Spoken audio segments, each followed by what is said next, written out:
Mummy mummy చెప్పు నాన్న. ఏం చేస్తున్నావు మమ్మీ? వాళ్ళ సండే కదా. ఏం లేదు నాన్న, ఒక ఆర్డర్ వచ్చింది, చికెన్ పికిల్ తయారు చేస్తున్నాను. ఇవాళ ఏం స్పెషల్ చేస్తున్నావు? డాడీ మటన్ తేవడానికి వెళ్ళాడమ్మా, ఏం చేద్దాం? అవునా మమ్మీ మమ్మీ మటన్ బిర్యానీ చేయవా ప్లీజ్?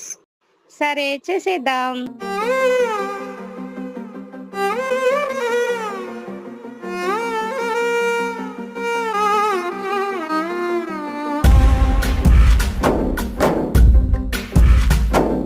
గాలిలో ఊగిసలాడే దీపంలా ఊగిసలాడే నీవు సందకనా ప్రాణం, నల్లని మబ్బును చుట్టిన చంద్రుడిలా చీకటి కమ్మెను నీ కబురందకనా.